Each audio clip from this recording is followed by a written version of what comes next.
Добрый день, дорогие друзья! Это уроки истории с Тамарой Дельман. Сегодня речь пойдет о Николае Васильевиче Гоголе. Спасибо всем, благодаря кому мы записываем эту лекцию. Нашим спонсорам на YouTube, нашим патронам на Патреоне, тем, кто нас поддерживает на платформе Boosty. Ну и вы догадываетесь, о чем я вас сейчас попрошу. Пожалуйста, ставьте лайки, пожалуйста, делайте репосты, и тогда больше людей узнает о наших лекциях. Подписывайтесь на наш канал и не забывайте нажимать на колокольчик, и тогда вам сразу будут приходить сообщения о новых лекциях.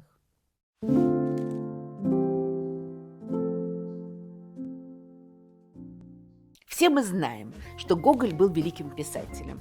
И иногда кажется, что он с малых лет только и думал о том, когда начнет писать «Мертвые души». Ничего подобного. У молодого Гоголя было множество самых разнообразных планов. Он был уверен, что ему суждено великое будущее. Но какое?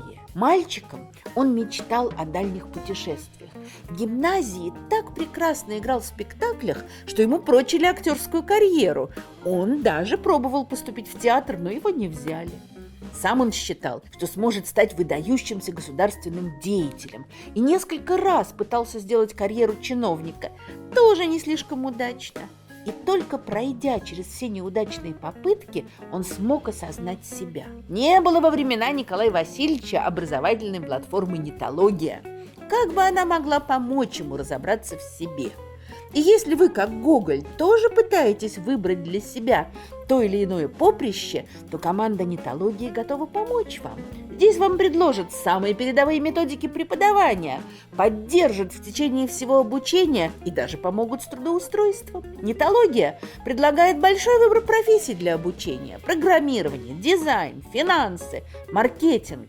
Такое интересное и перспективное направление, как интернет-маркетинг, не потеряет актуальности в ближайшее время. Рынок развивается, компаниям все так же нужно выделяться среди конкурентов. Старые механики не дают нужного эффекта, нужны новые идеи, которые смогут предложить новые специалисты. Как проходит обычный день маркетолога, как формировать стратегию продаж, на основе каких исследований – все это вы узнаете на бесплатном модуле курса «Основы интернет-маркетинга.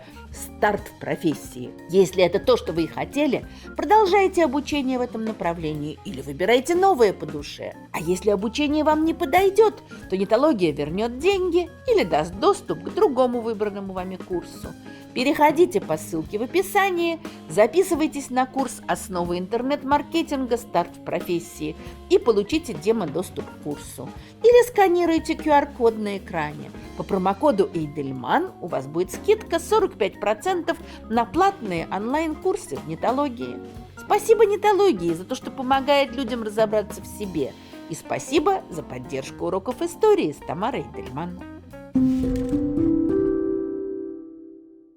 Когда я готовилась к этой лекции, я очень старательно готовилась, я очень люблю Гоголя. И, наконец, мне представилась возможность как можно больше про него почитать. Я подумала, что надо начать с чего-то связанного с Гоголем, что для меня важно. И я стала думать, а что для меня важно?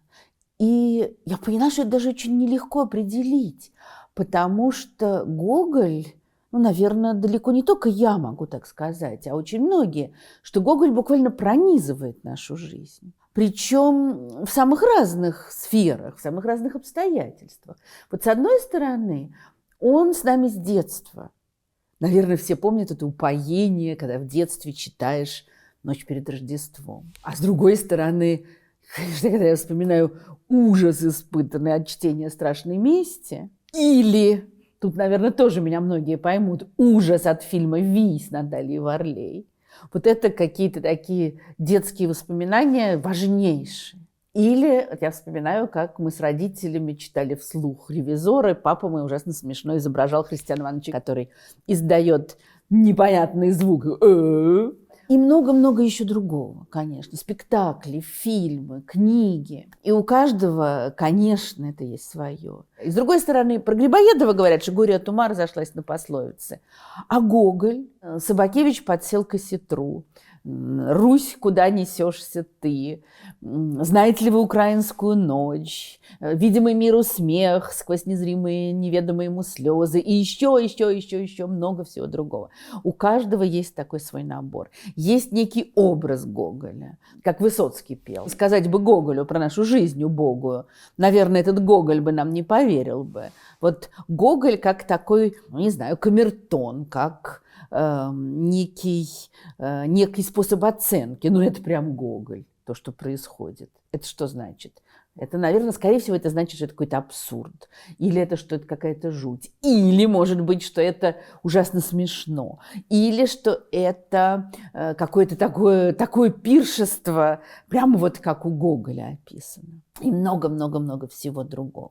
Когда я искала, с чего начать, я нашла такую, может быть, очень простую вещь. Набоков бы со мной не согласился. Он так презрительно пишет в своей книге о Гоголе все эти вот сказочки, все эти рассказы малороссийские, которых так любят учителя подчивать детей. Это все пустяки. А вот дальше «Ревизор», «Мертвые души» – это ого-го. Ну, наверное, он прав. Но все равно. Вот когда я читаю, и сколько бы я ни читала, последний день перед Рождеством прошел.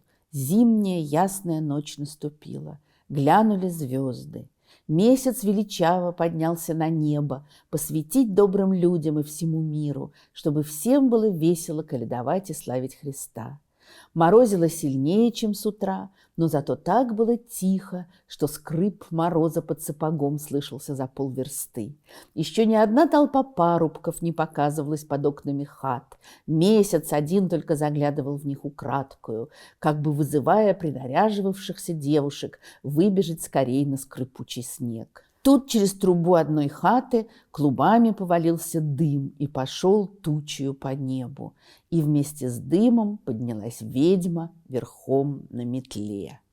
Ну и дальше мы знаем, как черт украдет месяц, и как кузнец Вакула схватит черта, и сколько всего-всего-всего из этого выйдет. Вот я не могу забыть первого восторга, который я испытывала, читая об этих колядках и о мешках в доме у Солохи, и о месяце на небе. И я по-прежнему его испытываю. Что бы Набоков ни говорил, это все равно совершенно прекрасно. Ну, понятно абсолютно, что так же, как у каждого есть там свой Пушкин, свой Толстой, свой Достоевский, точно так же есть и свой Гоголь. Такой привычный и знакомый нам. Некоторые образы, некоторые тексты. Хотя, на самом деле, это из тех текстов, и даже дело не только в текстах, из тех людей Гоголь, к которым возвращаешься, и все время что-то происходит новое. И все время чему-то удивляешься. Ну, можно вспомнить шукшинского героя, совхозного механика, в рассказе «Забуксовал», который лежит на диване и слушает, как его сын учит про тройку, и вдруг он испытывает шок. Вроде бы он уже это слышал, он сам в школе учил, и вдруг все поворачивается с совершенно неожиданной стороны. И вот Роман уже бежит к учителю школьному и говорит: Николай Степанович был дома, возился с сараем, с каким-то хламом. Здрасте, Николай Степанович. Здрасте, Роман Константинович. Ну, значит, они там разговаривают. Николай Степанович, сразу приступил Роман к делу. Слушал я сейчас сынишку, Русь тройку учит. Так. И что-то я подумал, вот летит тройка, все удивляются, любуются, можно сказать, дорогу дают. Русь тройка, там прямо сравнивается, другие державы дорогу дают. Так. А кто в тройке-то? Роман пытливо уставился в глаза учителю. Кто едет-то? Кому дорогу-то? Николай Степанович пожал плечами. Чичиков едет. Так это Русь-то Чичикова мчит. Это перед Чичиковым шапки все снимают. Николай Степанович засмеялся, но Роман все смотрел ему в глаза, пытливо и требовательно. «Да нет», — сказал учитель, — «при чем тут Чичиков?» «Ну а как же? Тройки все дают дорогу, все расступаются. Русь сравнивается с тройкой, а не с Чичиковым. Здесь движение, скорость, удалая езда. Вот что Гоголь подчеркивает. При чем тут Чичиков?» «Так он же едет-то, Чичиков». «Ну и что?» «Да как же, я тогда не понимаю. Русь тройка, так же, мол, а в тройке Шулер. Какая же тут гордость?» Николай Степанович, в свою очередь, посмотрел на Романа, усмехнулся. «Как-то вы не с того конца зашли. Да с какого не зайди, в тройке-то Чичиков. Ехай там, например, Стенька Разин, все понятно. А тут ездил по краю, по губернии. Ну, по губернии. А может, Гоголь так и имел в виду? Подсуроплю, мол, пока догадаются, меня уж живого не будет, а? Николай Степанович опять засмеялся. Как-то неожиданно вы все это поняли. Странный какой-то настрой. Чего вы? Да вот, влетело в башку. Все просто, повторяю. Гоголь был захвачен движением, и пришла мысль о Руси, о ее судьбе. Да это я понимаю. Ну а что тогда? Лирическое отступление, конец первого тома. Он собирался второй писать. Чичикова он уже оставил до второго тома. В тройке оставил-то. Вот что меня это и заскребло-то. Как же так, едет мошенник, а? Нет, я понимаю, что тут можно объяснить. Движение, скорость, удалая езда. Черт его знает вообще-то. Ведь и так тоже можно подумать, как я. Да подумали уже, что еще? Можно, конечно. Но это уже будет за Гоголя. Он-то так не думал. Ну, его теперь не спросишь, думал он так или не думал. Да нет, даже не в этом дело. Может, не думал. Но вот влетело же мне в голову. И вот так роман забуксовал и не может понять. Русь, тройка несется, а в ней сидит Чичиков, жулик, скупающий мертвые души.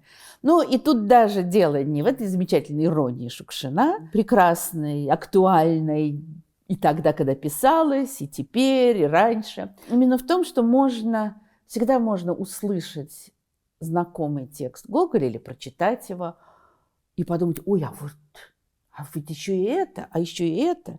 Ну, ясно, что так, в общем, с любым великим текстом. Но Гоголь, он все время какой-то неуловимый, он все время изменяющийся. Так же, как и в других лекциях моих о великих писателях, я могу сказать, что я не литературовед и не собираюсь творчество Гоголя анализировать с филологической точки зрения.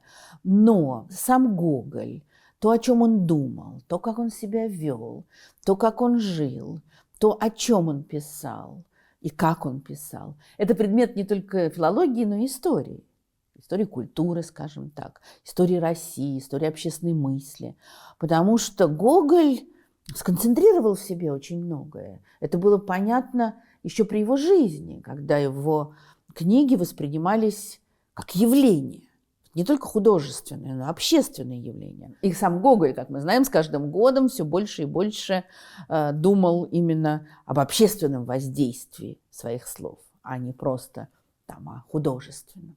Гоголь очень разный. Вот такой простой вывод.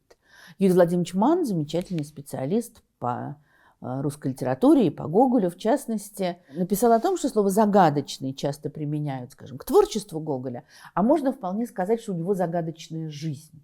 И загадочная не только потому, что чего-то мы не знаем, естественно, не знаем, но, с другой стороны, знаем многое. Загадочно еще и потому, наверное, что ее можно совершенно по-разному толковать. Вот еще детские воспоминания. Когда я была маленькая, я жила на Арбате и гуляла рядом с домом. А иногда меня водили погулять подальше. И мы проходили по всему Арбату и доходили до Гоголевского бульвара. И там мне ужасно нравился памятник. Такой Гоголь величественный, красивый. Фонари еще рядом мне ужасно нравились. И на памятнике какие-то совершенно непонятные слова. Почему-то взрослым, со мной гулявшим, обычно этот памятник как не очень нравился, особого восторга не вызывал. И теперь я знаю, что этот советский памятник, который был сделан Томским, когда уже готовилось торжественное отмечание годовщины смерти Гоголя. На сталинскую эпоху пришлось 100 лет со дня смерти Пушкина, 100 лет со дня смерти Гоголя. И эти, в общем, не самые веселые даты отмечались, конечно, с невероятной совершенно пышностью. Гоголя тоже отметили вполне по-советски и сделали вот этот советский памятник такого Гоголя-разоблачителя всех свинцовых мерзостей жизни. А тот памятник, который стоял на Гоголевском бульваре до этого, с 1909 года, потрясающий памятник, сделанный Андреевым и Шехтелем, такого несчастного, согнутого, какого-то перекореженного Гоголя. Его сначала увезли в Донской монастырь, куда складывали все малонужные произведения искусства, которые выбросить как-то неловко было. Ну, а потом поставили во дворе на Никитском бульваре, где сейчас вот этот потрясающий памятник и стоит. Но надо сказать, что памятник Андреева, он еще когда был сделан, вызывал тоже очень острые разногласия, потому что кто-то был в полном восторге и считал, что вот здесь-то настоящая суть этого скорбного, печального, трагического Гоголя и показана, а кто-то считал, наоборот, что этот памятник оскорбителен, что это карикатура, и не должен такой памятник стоять в центре Москвы. И вот это очень характерная вещь не только из-за различия такого советского кондового подхода к Гоголю и какого-то более сложного, но очень хорошо видно, что во все времена Гоголя воспринимали совершенно по-разному. И точно так же можно сказать, что во все времена Гоголь был окружен, с одной стороны, громким смехом, с другой стороны, образами, там, скажем, обличения, с третьей стороны грусти, ну и, конечно, с четвертой фантастикой, мистикой, как принято говорить, странными вещами, странными событиями, странными словами. Странные вещи, связанные с Гоголем, ну, наверное, прежде всего, вот эта жуткая история с его перезахоронением, тоже в какой-то мере символичная. Гоголь, которого все, что связано с мертвецами, с похоронами, с загробным миром, с подземным миром, не уставало пугать и завораживать. И страшно, ну, как Хамабрут. И не хочет смотреть, и не может выдержать, и все-таки смотрит на Вия. Вот и у Гоголя, наверное, такое же было отношение со всем этим жутким теневым миром, окружавшим его, окружающим нас. Все это как будто сконцентрировалось в этой жуткой истории о перезахоронении Гоголя в 1931 году, когда его тело переносили из Свято-Даниловского монастыря на Новодевичье кладбище. 1931 год тоже такой, в общем, жутковатый, вполне в гоголевском духе, когда всякие жуткие хари вылезали вдруг на свет Божий. И комиссия, состоявшая из деятелей культуры, из литераторов, совершила, конечно, какие-то жуткие вещи, тоже абсолютно гоголевские. Во-первых, то, что там происходило, сразу обросло какими-то дикими сказками, скорее всего, не соответствующими действительности, хотя проверить сейчас трудно, о том, что, значит, якобы Гоголь лежал без головы. Нет, он лежал с головой, но голова была повернута. Нет, он был как живой. То есть вот эти все страхи Гоголя о том, что его могут похоронить живым, то, что его так ужасало, вот теперь возникло в виде сказок о том, что, значит, вот он головой вертел, или страхи перед нечистой силой, значит, куда-то эта голова делась. Ну и, конечно, куда более реальные вещи – это то, что братья-литераторы позаимствовали из гроба сувенирчики себе на память. И там разное говорят о разных людях, что якобы кто-то ребро отломил, кто-то еще что-то, но наиболее достоверная история, которую не скрывал сам Владимир Лидин, литератор, с одной стороны, и страстный коллекционер, что он оторвал кусок сюртука Гоголя и потом его как бы вплел в переплет издания «Мертвых душ». Мне даже вот страшно представить себе, как может на полке стоять такая книга. Но, очевидно, это какое-то особое удовольствие доставляет. И лишний раз показывает, как разнообразно может быть восприятие Гоголя. Как фантаста, как мистика, как чернокнижника, как колдуна, как весельчака, обжору, как сурового, чуть ли не революционера. Каждый видит то, что ему прежде всего, наверное, интересно. Вокруг Гоголя, тоже такого знакомого, такого изученного, такого разобранного по кусочкам в школе, проанализированного, с текстами, выученными наизусть. Чего ж тут все понятно. А на самом деле все время происходят какие-то споры, какие-то совершенно несоответствующие друг другу, противоречащие друг другу образы Гоголя возникают.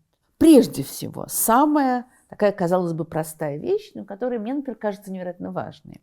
Гоголь регулярно в течение всей своей жизни, со школьных лет и почти до самого конца, все-таки не до конца, казался очень смешным.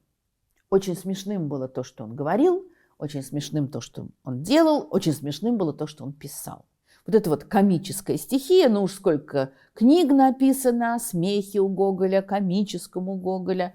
Это вот самое главное. Можно видеть, как еще в отрочестве, в Нежинской гимназии он все время всех смешит. И сохранилось множество воспоминаний, какой он был смешной, как он потрясающе изображал то и это, как он замечательно рассказывал, как просто животики надорвешь. Это вот существовало бесконечно. К этому добавлялся еще, судя по всему, действительно удивительный артистический дар, потому что вот так же, как об этом вспоминали его одноклассники, также через много лет будут об этом писать люди, скажем, слушавшие, как он читал «Ревизора» или «Мертвые души». Ну вот в школе еще, во-первых, он все время что-нибудь изображал. Он участвовал в школьном театре, и тоже просто все покатывались совершенно со смеху. Как вспоминал один из его одноклассников, однокорытников, как это называлось. Все мы думали тогда, что Гоголь поступит на сцену, потому что у него был громадный сценический талант и все данные для игры на сцене. Мимика, гримировка, переменный голос и полнейшее перерождение в роли, какие он играл. А играл он, надо сказать, в основном комические роли. Но что характерно, потом уже выйдя во взрослую жизнь, Гоголь сделает несколько попыток устроиться на сцену и провалится просто с треском, потому что совершенно ни на кого он не произвел впечатления. В школьном театре он блистал совершенно именно комическими ролями. С другой стороны, вот этот его еще школьный комизм, он какой-то уже тогда странноватый. Не просто весельчак, душа общества, который всех развлекает. Вот, например, еще воспоминания из его школьной жизни, что он в школе бывало то кричит козлом, ходя у себя в комнате, то поет петухом среди ночи, то хрюкает свиньей, забравшись куда-нибудь в темный угол. И когда его спрашивали, почему он подражает крикам животных, то он отвечал, что я предпочитаю быть один в обществе свиней, чем среди людей. Понятно, что это такой как бы выпендрёж молодого человека, романтический, но вот это описание, это просто какая-то сцена из «Вечеров на хуторе» близ Диканьки, из Сорочинской ярмарки или из «Майской ночи». Странные рожи, которые что-то изображают. Вроде бы как смешно. А с другой стороны, как-то вот иногда и не очень смешно. Пройдет много-много-много лет. И под конец жизни, конечно, тут нам сложно доверять тому, что Гоголь пишет о своей молодости в конце жизни. Он уже смотрит сквозь призму своих сегодняшних представлений.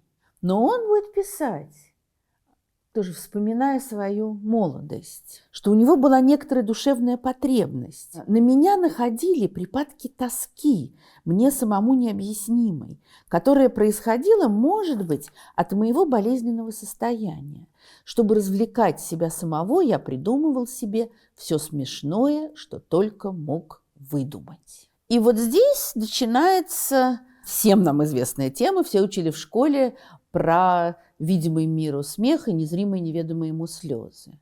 И, в общем-то, он пишет здесь то же самое, что значит, у него, оказывается, была такая тоска, и еще важная, конечно, очень для Гоголя фраза про болезненное состояние, про это сейчас еще тоже поговорим. Вот была такая тоска, что от этой тоски он начинал смешить себя и других. И вот это вот сочетание смеха и грусти очень существенно. Но при этом несколько вещей важны. Во-первых, он себя смешил. То есть смех – лекарство, смех – спасение, смех – просветление. И это, наверное, для него очень существенно. Ну, а с другой стороны, в это же время, конечно, его уже окружают те призраки, те ужасы, с которыми он будет бороться всю свою жизнь, ну и которые, может быть, в конце концов его победят. Вот этот страх перед злом, перед смертью. Ужасающая, конечно, история о том, как 5-летний Гоголь утопил кошку, и как он ее топил, вот не давал ей выплыть, потому что она казалась ему каким-то злым духом, каким-то жутким существом, демоном, чертом, не знаю. 5-летний. То есть уже как ему было страшно, как это зло наступало на него. Ну, это тоже знаменитая вещь, которую всегда вспоминают. И сам Гоголь дал нам для этого основания, написав своей матери. Уже взрослый Гоголь пишет: «Один раз я живо, как теперь помню этот случай, я просил вас рассказать мне о страшном суде. И вы мне, ребенку, так хорошо, так понятно, так трогательно рассказали о тех благах, которые ожидают людей за добродетельную жизнь, и так разительно, так страшно описали вечные муки грешных, что это потрясло и разбудило во мне всю чувствительность». Очень часто историки жизни Гоголя, жизни и творчества обращаются к этой фразе, что вот мать его была очень религиозная женщина, и что она поселила в нем этот страх перед страшным судом, который будет жить в нем, конечно, всю его жизнь. И когда уже в конце жизни будут его эти восклицания, там, соотечественники страшно, может быть, не про страшный суд он это пишет, а про участь России, но все равно вот в нем страх, в нем жуть такая живет все время. Можно, конечно, совершенно по-разному этот гоголевский страх оценивать. Литературовед Константин Мачульский, который с очень большим уважением и таким, я бы сказала, прямо преклонением относился к религиозным взглядам Гоголя, к его развитию. Ну, вот он написал, что Гоголь прожил жизнь под террором загробного воздаяния. Вот, все время этого ожидая. Здесь, конечно, в этих словах есть такое некоторое уважение, скажем, к тому ужасу, который испытывал Гоголь. А вот совсем другой литературовед, Андрей Синявский, который под псевдонимом Абрам Терц написал книгу «В тени Гоголя». Я сегодня много буду обращаться к этой, ну, в общем, довольно хулиганской, но невероятно увлекательной книге. Вот он писал так. «Иногда кажется, что Гоголь умирал всю свою жизнь, и это уже всем надоело. Он специализировался на этом занятии, и сравнение с погребенными заживо вырывалось у него так часто, как если бы мысль о них неотступно его точила и мучила». Эти два ощущения, скажем так, эти два начала, которые явно в детстве уже живут у Гоголя, а может быть, просто мы уже смотрим тоже на детство Гоголя, зная, что с ним будет потом, о чем он потом будет писать, из-за чего он будет переживать, и очень хорошо видим этот бесконечный смех, этот комизм, эту веселость, и одновременно с этим страх, и одновременно с этим ощущение этого наступления нечистой силы, наступления зла. И это все в нем перемешано. И сейчас мы увидим, как все это будет развиваться дальше. Но одновременно с этим еще несколько вещей, тоже заложенных еще в детстве и в отрочестве. То, о чем он и тогда писал в письмах, и вспоминал позже. Что вот у него уже было ощущение своего великого предназначения. Но это очень тоже легко объяснить, как он великий писатель. Он, может быть, еще этого не понял, он еще им не стал, но он уже это ощущает, он уже этого ждет. Но все не так просто, потому что он еще совершенно, скажем, когда учится в Нежинской гимназии, еще совершенно не знает, что он будет писателем. Но он знает, что он совершит что-то великое. Причем это великое будет выстрадано каким-то тяжелым трудом, может быть, очень далеким путешествием. Но ему надо будет страдать, трудиться, и потом он придет к чему-то невероятно великому. При этом, вообще-то, каких-то таких уж больших оснований для вот этих мечтаний о собственном величии у него нет. Учится он так себе. Никаких особых там заслуг, каких-то невероятных талантов, кроме умения изображать разных персонажей, у него вроде бы нет. В Полтавском училище, где он учился еще до Нежинской гимназии, значит, его аттестовали по способностям посредственен, по прилежанию средствен, это ничего еще, по поведению, правда, благонравен. Позже по способностям средствен, по прилежанию ленив, по поведению благонравен. Позже, уже ближе к окончанию, по способностям туп, по прилежанию слаб, по поведению резв. То есть он даже уже и вести себя стал неблагонравно. Какой-то, значит, не слишком блистательный ученик. Ну ладно, это он маленький еще был. В Нежинской гимназии. Ну там у него менялись сильно оценки, там по-разному можно говорить. Но, значит, когда он поступал, священную историю, закон Божий у него 4 была высшая отметка. По русскому языку, арифметике, географии, истории, латыни, немецкому 2 по русскому языку. По французскому языку по рисованию 1. Очень характерно, что он же потом будет очень интересоваться преподаванием географии, разрабатывать разные планы, как надо преподавать географию, и будет мечтать написать разные книги о земле всей.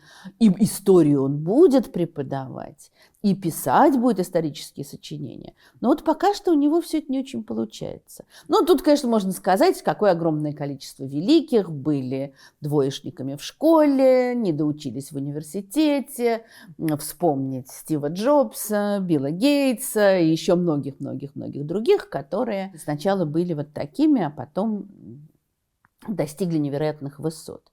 Но Гоголь, в общем, поначалу совершеннейшим выглядит неудачником. Он не очень понимает, что он хочет, и как раз его мысли о великих свершениях сначала связываются с государственной службой, на которую он после некоторых неудач устроится в Петербурге и ничего там не добьется совершенно. И он совершенно не понимает, хочет ли он добиться чего-то на службе или же в преподавании. У него тоже будет несколько таких заходов к преподаванию, некоторые из которых, судя по всему, были очень даже ничего. В женском институте патриотическом он преподавал, и вроде как у него это хорошо получалось. А, скажем, когда потом он будет читать уже в университете курс истории, то это будет полный провал. Какие-то будут лекции, которые вспоминали как совершенно потрясающие и какие просто одушевленные невероятным огнем вдохновения, а какие-то были совершенно бессмысленные, скучные, студенты перестали ходить, ну и, в общем, все это закончилось ничем. Ну и вот среди этих многочисленных планов достижения величия был план и достижения величия через литературу, который, как мы знаем, слава богу, свершился, хотя тоже не сразу, потому что и здесь его ожидал ужасный удар, позор с этой его юношеской поэмой «Ганс Кюхельгартен», в которую он вложил душу, опубликовал, к счастью для него, без указания своего имени, и дальше прочитал совершенно уничтожающие рецензии, потому что стихи вот там абсолютно комические, не в том смысле, как будут комичные его другие произведения, они просто позорные. И дальше несчастный Гоголь, который скупал все оставшиеся экземпляры этой поэмы и сжигал ее. Ужасающий такой удар. То есть вообще-то тоже важная для Гоголя вещь, что он все время планирует для себя какое-то высокое предназначение и регулярно получает от судьбы, ну, хотел сказать, щелчки по носу, но, наверное, даже что-то более серьезное, такие удары. Но поднимается, идет дальше. К концу 20-х, началу 30-х годов Гоголь, очевидно, осознает свое предназначение, и он начинает выпускать то, что потом превратится в «Вечера на хуторе». И он сразу же приобретает известность, наверное, можно даже сказать, славу. Почти все в восторге от этой книги. И здесь тоже много интересного видно. «Вечера на хуторе близ Диканьки» попали в некоторую тенденцию, в тренд модный, как мы бы сейчас сказали. Это народность, во-первых, и это интерес к Малороссии, как конкретное проявление вот этой народности, во-вторых. Что касается интереса к народности, то это, конечно, было довольно новое к тому времени ощущение. Лет за 50 до этого, уж за 100 точно, такой текст никого бы не заинтересовал, безусловно. Только в конце XVIII века, когда немецкие философы открыли национальное чувство, национальный дух, вдруг оказалось, что существуют какие-то особые народные культуры у разных народов, и, соответственно, их можно изучать. И отсюда большой интерес к фольклору, тоже который начнется в Германии, потом распространится везде, когда немецкие романтики будут собирать народные песни, когда братья Гримм будут собирать сказки, а дальше уже писатели будут писать свои песни в этом духе, свои сказки в этом духе. Ну и это распространится повсюду. И 30-е годы для России это тоже очень важный момент осмысления народного начала, то, что опять же, вот еще незадолго до этого пришло. Но не забудем, 30-е годы – это время, когда зарождаются споры западников и славянофилов о судьбах России. Развивается ли Россия в общем русле с Европой, или же у нее совершенно свой особый путь, она отличается от Европы, она идет какой-то особой дорогой. А если особой, то в чем ее особость? Это ее недостаток или это ее преимущество? Это волнует самых разных людей. Это волнует людей, собирающихся в московских салонах, куда довольно быстро Гоголь тоже попадет. Это волнует Чаадаева, который уже работает над своими философическими письмами. Это волнует чиновников. Граф Уваров в начале 30-х годов сформулирует те 3 принципа, которые должны лежать, по его мнению, в основании образования. Но и очень быстро эти принципы расширят практически на всю культуру. Это знаменитое православие, самодержавие, народность. То есть народность будут тянуть к себе представители, скажем так, оппозиции, условно говоря, народность будут тянуть к себе представители власти. Всем она почему-то нужна. Она нужна литераторам, которые начинают писать разные описания народной жизни. Она нужна художникам, которым вдруг становится интересно изображать крестьян, крестьянок, пусть даже возвышенных и поэтизированных, скажем, как у Венецианова, но все равно народность почему-то всем нужна. Гоголь это очень хорошо понимает. И для Гоголя в это время народность – это прежде всего малороссийская народность. Позже он будет рассуждать о Руси, о судьбах России. В этот момент его интересует малороссийская народность, которая, кстати, невероятно популярна в это время. Все то, что касается Малороссии, об этом пишут, читают, этим восхищаются. В последнее время, по понятным причинам, очень много говорится о том, что еще в XIX веке и историки, и писатели, и представители власти всячески подчеркивали, что нет никакой особой отдельной малороссийской народности, нет малороссийского языка, а это все как бы часть единой русской народности. Но не стоит забывать, что параллельно с этим как раз существовал огромный интерес к Малороссии как к совершенно особому месту, особой земле, особому народу, с особой культурой. Об этом было написано, сказано тоже очень-очень много. И историками, и этнографами, изучавшими обычаи малороссийские, великорусские, и видевшие разницу. И Гоголь здесь тоже, он понимает, какая у него золотая жила. Не случайно он пишет матери, чтобы она ему присылала все подробности, как называется одежда, какие обычаи, чтобы потом он мог все это использовать. И использует. Хотя, значит, когда вышли «Вечера на хуторе», то с одной стороны, там был критик, который писал: да какой же это малорос, он ничего не знает, ничего не понимает, все не так. А были другие, которые говорили: а почему у него, там, скажем, в «Майской ночи» парубок играет на бандуре, только слепые старики играли на бандуре, он, значит, все перевирает. Но основное ощущение было, конечно, тут он открыл мир прекрасный, разноцветный, удивительный. Все восхищением читали описание этого мира, в центре которого находилась удивительная, загадочная, дикая диканька. И вот здесь снова возникает все тот же самый сюжет. Главный мотив отзывов о творчестве Гоголя этого времени. Как весело! Все время появляется слово «сказки». Гоголь – это сказочник малороссийский. И он пишет очень веселые сказки. Это знаменитый рассказ Гоголя, который потом был зафиксирован еще и Пушкиным, о том, что Гоголь зашел в типографию, и все наборщики, увидев его, стали фыркать и смеяться.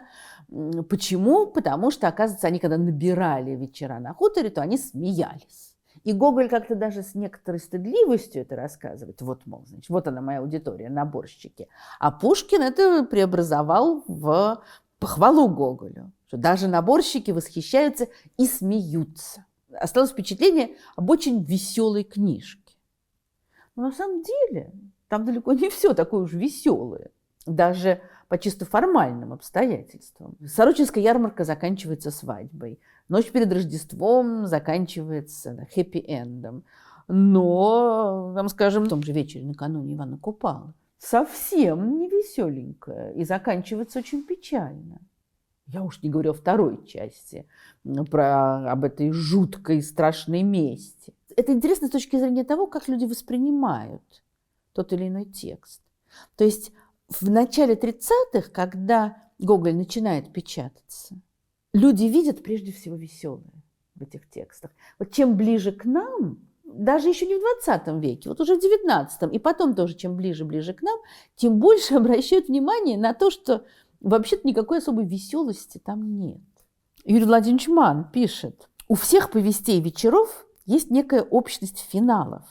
Как бы ни протекало действие, но кончается оно всегда на грустной или, правильнее сказать, тревожной, озадачивающей ноте. Словно некий скрытый поток эмоций прорывается, наконец, на поверхность». Если посмотреть на финалы вечеров, то получается очень интересная вещь. Ощущение такое, что вот Гоголь, он действительно веселит, а потом говорит что-нибудь такое, типа, что ему лучше среди свиней быть, чем среди людей.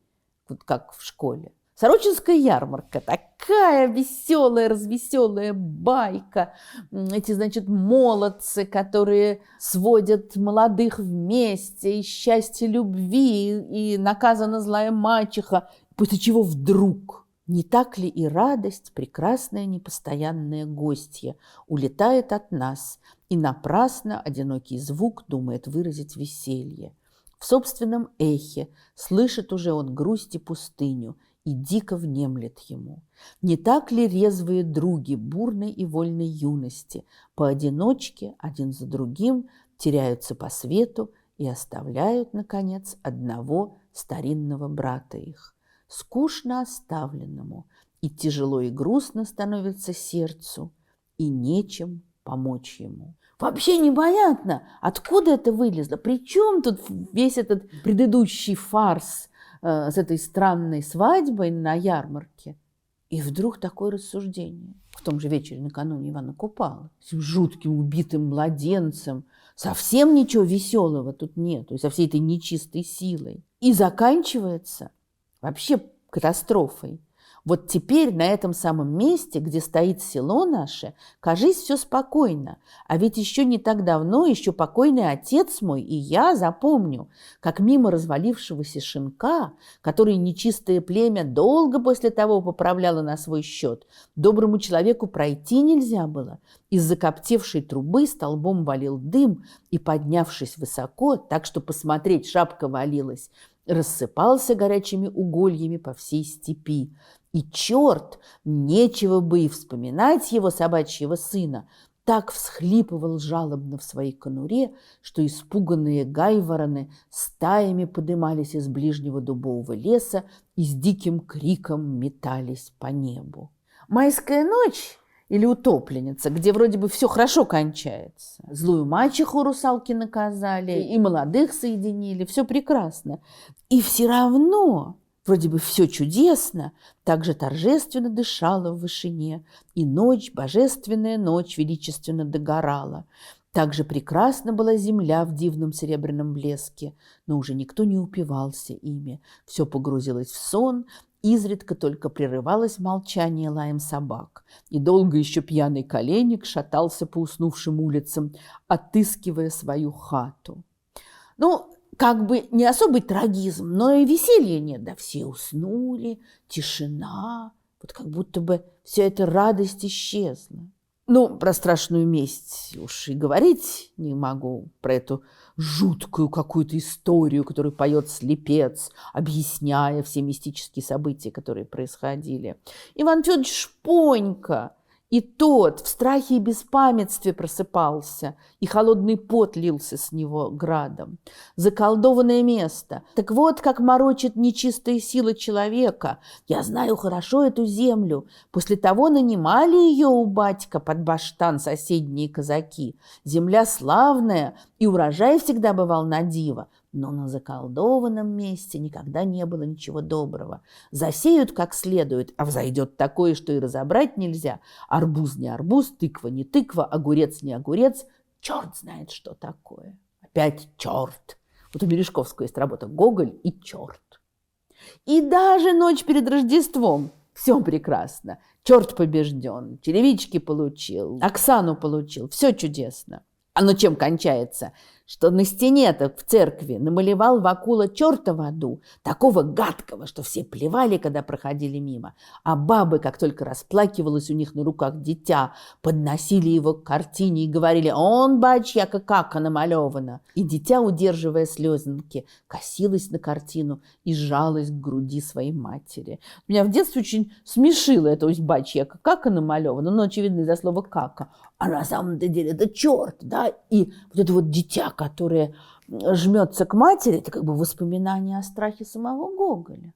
Вот как удивительно, что люди среди всех этих ужасов, среди встающих мертвецов, среди, значит, ребеночка, которому голову отрубили, какие все смешные повести, какие смешные сказки.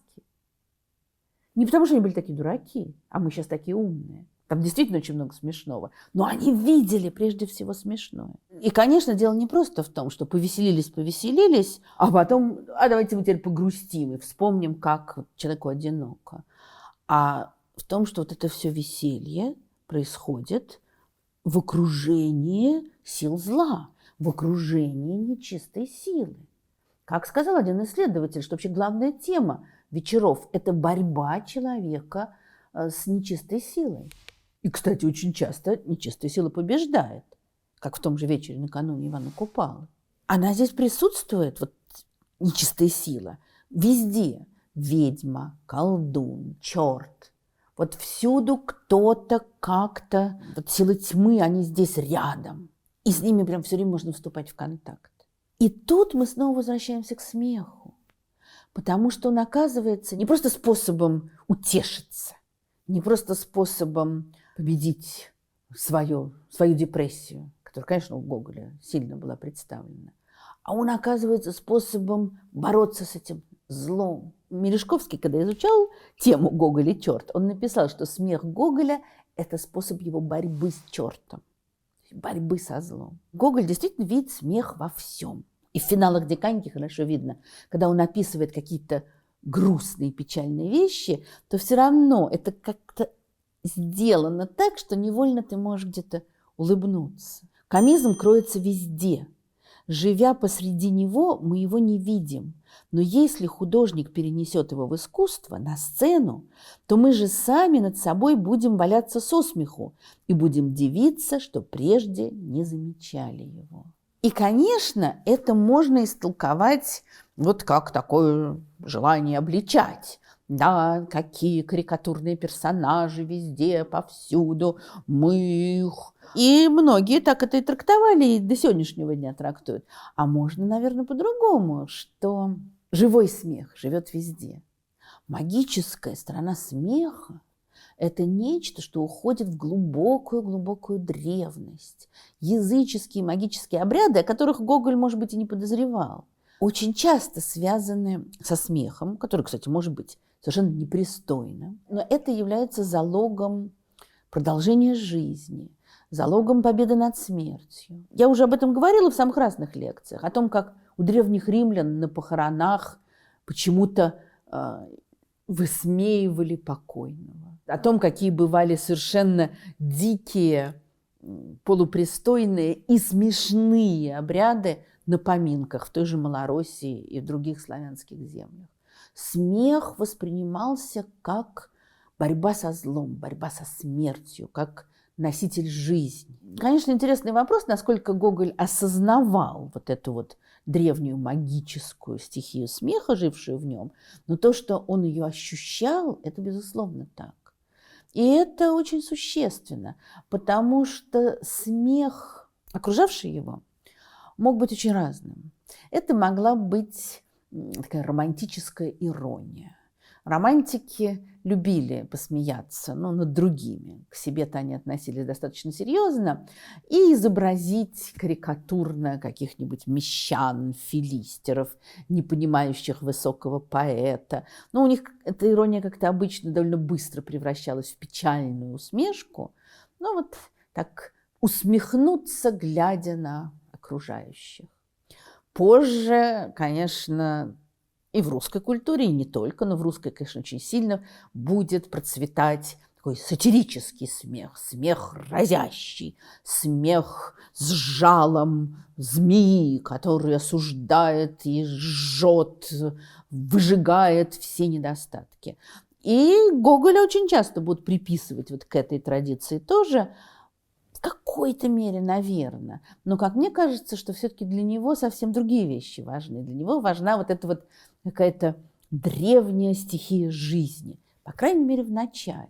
Этот гоголевский смех, по крайней мере, в молодости, это смех, вызывающий воспоминания об идеях великого филолога XX века Михаила Бахтина, о карнавальной стихии. Потому что он поднимает пласты в нашей жизни того, что, может, так бы и не казалось смешным, а вдруг оказывается, что все смешно, потому что это жизнь, и она продолжается. Это, кстати, многих раздражало. Очень интересно, что один из критиков назвал Гоголя малороссийским Поль де Коком. Поль де Кок – это французский писатель, писавший такие не очень пристойные романы из жизни парижских кокоток, женщин полусвета. Причем тут вообще Гоголь?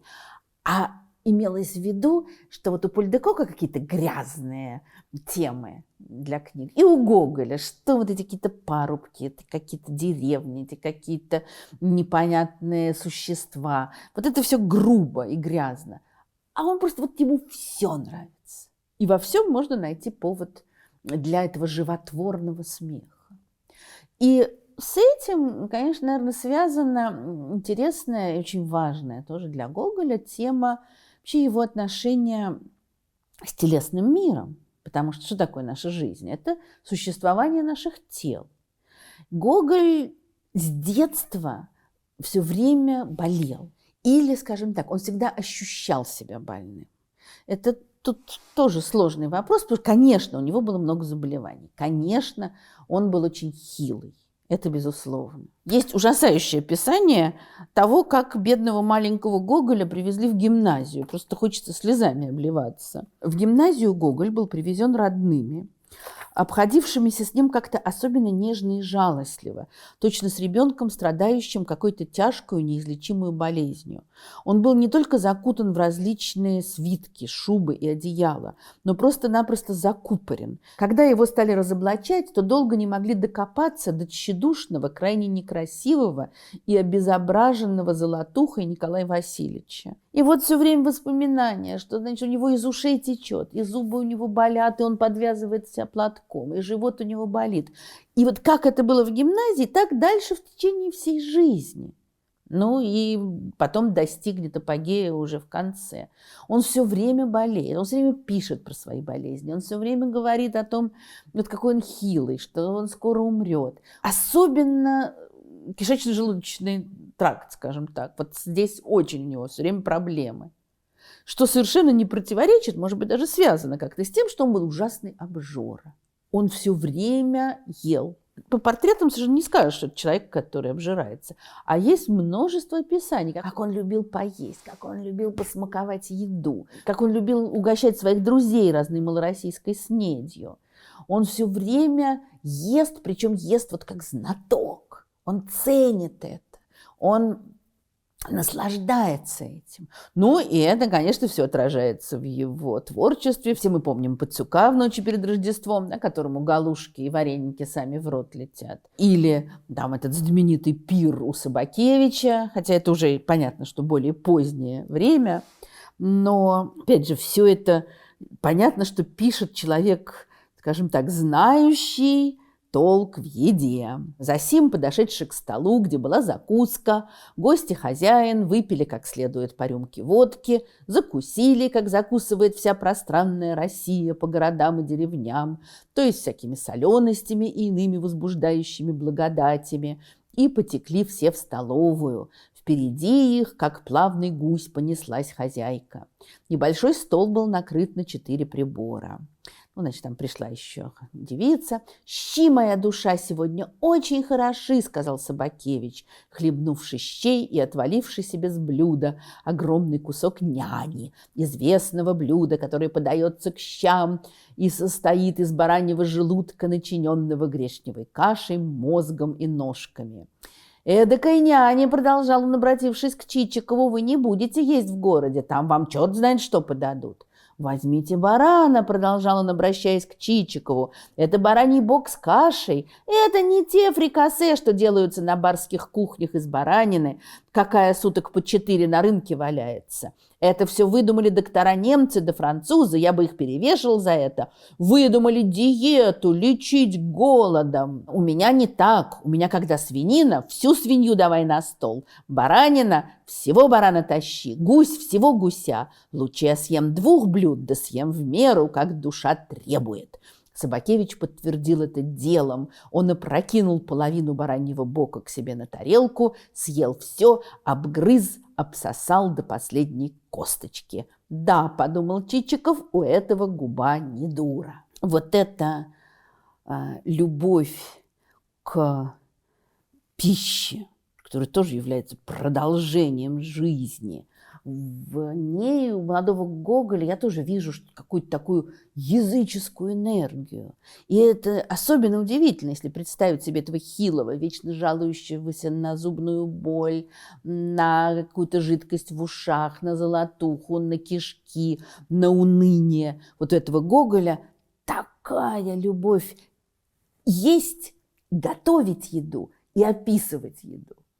Тоже как такой, значит, обряды языческие, как будто он совершает. Сразу вспоминается другой писатель, большой поклонник Гоголя и использовавший многие образы Гоголя, Михаил Афанасьевич Булгаков, у которого Воланд произносит знаменитые слова: «Что-то, воля ваша, недоброе таится в мужчинах, избегающих вина, игр, общества прелестных женщин, застольной беседы. Такие люди или тяжко больны, или втайне ненавидят окружающих». Вино, игры, общество прелестных женщин — здесь сложнее все у Гоголя, но пиршество – это его, так же, как и смех. А дальше... Вот его продолжают довольно долго воспринимать прежде всего как комика, хотя если посмотреть после «Вечеров на хуторе», когда начинаются арабески, Миргород, там же просто жуть нагнетается. Завершение повести о том, как поссорились Иван Иванович с Иваном Никифоровичем, с таким вот выплеском «скучно на этом свете, господа», это постцветочки по сравнению с тем, что происходит в других книгах, где кто-то сходит с ума, кто-то кончает с собой, где погибает семейство Тараса Бульбы в ужасных терзаниях и моральных, и физических. То есть мир просто разваливается на части. И на развалинах этого мира возникает какой-то такой другой призрачный тоже мир, откуда на нас идут какие-то силы угрожающие. И вот очень характерная, конечно, вещь. Ну, понятно, что Гоголь понимал, что он не может вечно эксплуатировать малороссийскую тему. Творчество его будет сдвигаться географически в другие широты. И дело не просто в том, что он, он переехал в Петербург и пишет теперь о Петербурге. Он, в конце концов, жил в Петербурге, а писал о Диканьке. Но, наверное, вот это такой первый признак наступления этой опасности. Потому что Петербург у него опасный, Петербург у него страшный. И когда он собирался только ехать, он писал, что он мечтает, что у него будет хорошенькая комнатка с видом на Неву. Совсем не то, что он увидел в Петербурге, и совсем не то, как он стал описывать Петербург. Набоков, человек сам петербургский и очень наблюдательный человек, он пишет: Пушкин чувствовал какой-то изъян в Петербурге, приметил бледно-зеленый отсвет его неба и таинственную мощь медного царя, вздернувшего коня на зябком фоне пустынных проспектов и площадей.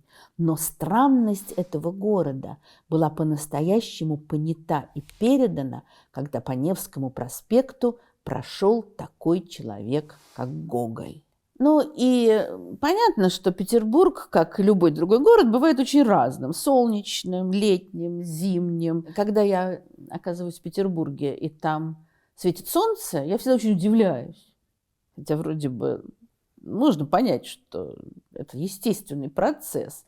Потому что, конечно, в моей голове существует прежде всего Петербург, созданный Гоголем и Достоевским, соответственно, призрачный, холодный, туманный, в котором все двоится, в котором действуют странные, злые личности и злые духи. И здесь может на Невском проспекте произойти все, что угодно.